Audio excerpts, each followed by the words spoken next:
দূষিত জনপদ Iraq, Iran, Afghanistan, Palestine, Tajikistan, Kazakhstan, Turkmenistan, Libya, Syria, Algeria, Bulgaria, Nigeria সহ পৃথিবীর মুসলিম অধ্যুষিত জনপদগুলোতে বেছে বেছে টার্গেট করে করে ইহুদিবাদী ইসরায়েলের প্রত্যক্ষ মদদে সন্ত্রাসবাদী আমেরিকার আঙ্গুলি ইশারায় আর সাম্রাজ্যবাদী ভারতের নগ্ন হস্তক্ষেপে সারা দুনিয়ায় মুসলমানের রক্ত নিয়ে হরি খেলা হচ্ছে। কথা বলেন ঠিক না ঠিক?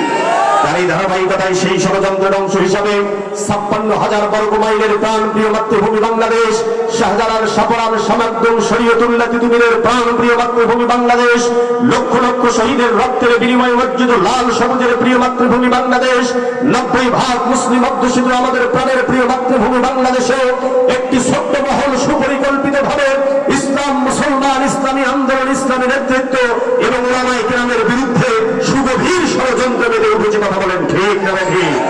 সুতরাং ফিরে আসতে হবে, কোরআনের কাছে ধারণ করতে হবে শুধুই কোরআন।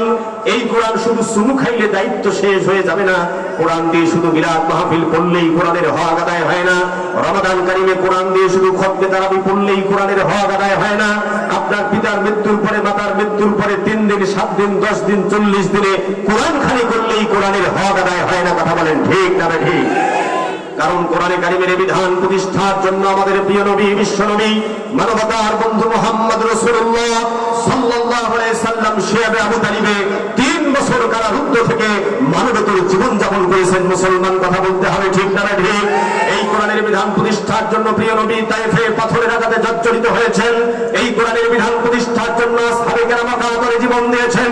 এই কোরআনের বিধান প্রতিষ্ঠার জন্য আমাদের ইমামে আজম আবু হানিফা রাহিমাহুল্লাহ জেলখানায় ঢুকে শহীদ হয়েছেন। কথা বলতে হবে ঠিক না ঠিক? শুধু তাই নয় মুসলমান, এই কোরআনের বিধান প্রতিষ্ঠার জন্য সৈয়দ কুতুব শহীদ হয়েছেন। এই কোরআনের বিধান প্রতিষ্ঠার জন্য শহীদ হাসানুল বান্না জীবন দিয়েছেন। এই কোরআনের বিধান প্রতিষ্ঠার জন্য পৃথিবীর দেশে দেশে বিশ্বব্যাপী ইসলামী আন্দোলনের নেতারা হাসি মুখে ফাঁসির মঞ্চকে বরণ করেছেন। কথা বলতে হবে ঠিক না ঠিক?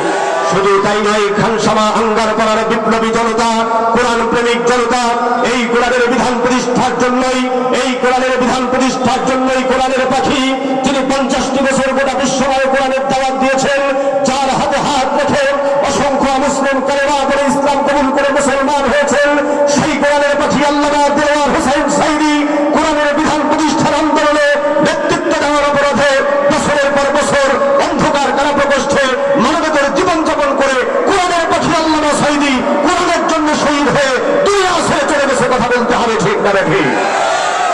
কোরআনের পাখি আল্লামা সাইদির রেখে যাওয়া সেই আদর্শ, কোরআনের পাখি আল্লামা সাইদির রেখে যাওয়া সেই আন্দোলন, কোরআনের পাখি আল্লামা সাইদির রেখে যাওয়া সেই দাওয়াত, সেই মিশনকে বাস্তবায়ন করার জন্য যদি আবার